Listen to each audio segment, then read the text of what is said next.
अंतर्गत मोठ्या प्रमाणावर गुन्हेगारी कृत्य वाढत आहे आणि या गुन्हेगारी कृत्याच्या बरोबरीला बरेचसे प्रकरण असे आहे की ते पोलीस सब इन्स्पेक्टरच्या माध्यमातून दडपण्याचा प्रयत्न होतो आहे. म्हणून मुळामध्ये असं आहे की तासखेडा शिवारातील हातनूर कॅनलच्या शेजारची मोठ्या प्रमाणावर माती आणि मुरुम हा वाहून नेण्याच्या संदर्भामध्ये, वाहून चोरून नेण्याच्या संदर्भामधला एक विषय होता आणि त्यामध्ये लाखो रुपयाचा हा मुरुम त्या ठिकाणून चोरून नेला. हा चोरून नेला त्याची तक्रार तासखेडा ग्रामस्थांनी केली.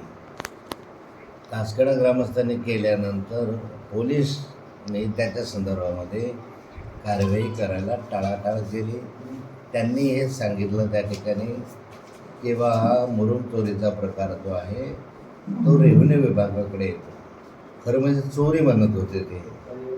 चोरी म्हटलं तर रेव्हेन्यू विभागाकडनं नको, पण रेव्हेन्यू विभागाकडे गेलं. रेव्हेन्यू विभागाने त्यांना कळवलं की बा अशी चोरी झालेली आहे इरिगेशन डिपार्टमेंटच्या कार्यक्षेत्रातले. मग पोलिसांनी त्याच्यात परत टाळाटाळ केली की तुम्ही आता इरिगेशन डिपार्टमेंटकडून आम्हाला तक्रार अर्ज करा. त्याप्रमाणे इरिगेशन डिपार्टमेंटने हे पोलीसकडे तक्रार केल्यानंतर तरीही पोलिसांनी त्याची नोंद घेतली नाही. चोरी गेली हे त्यांनी त्याचे पुरावे दाखवले, त्याचं JCB दाखवलं, त्याची गाडीचा क्रमांक दाखवला, त्या गाडीवर शिवसेना लिहिलेलं आहे असंही दाखवलं. हे सगळे प्रकार केल्यानंतर कुणाच्या तरी दबावामुळे APIने त्या ठिकाणी कारवाई केली नाही.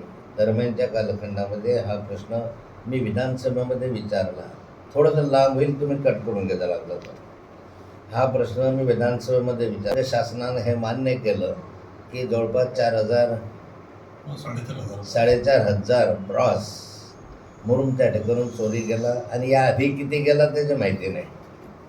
मग 4,500 जर मारून चोरी गेला याची माहिती गेली तरी तर पोलिसांनी FIR दाखल करायला पाहिजे होता, पण तो केला नाही. कारण त्याच्यामध्ये ते चोरांना संरक्षण देत होते. आणि या ठिकाणी तासखेड्याचे ग्रामस्थ मला वारंवार भेटत होते. त्यांनी मला या ठिकाणी परत एक वेळा सांगितलं की अजून गुन्हा दाखल होत नाही आणि चोरी चालू आहे. मग मी ह्याच्या पोलीस स्टेशनला येऊन विचारणा करण्यासाठी गेलो असता त्या ठिकाणी या APIने माझ्याशी उद्धट वर्तन केलं. मी त्याला सांगितलं की तू 2.5 महिने झाले जवळपास तुझ्याकडं हा गुन्हा तक्रार करतोय पण गुन्हा नोंद होत नाही.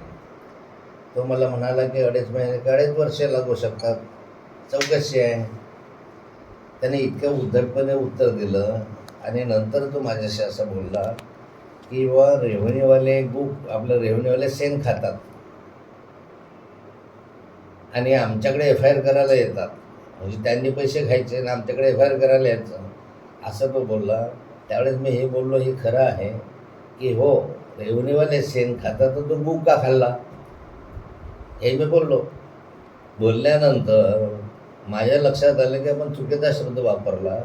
म्हणून 2 वेळा त्याला त्याची माफी मागितली किंवा माझ्या तोंडून असा शब्द जायला नको होता, तो गेला, तुझी माफी मागतो.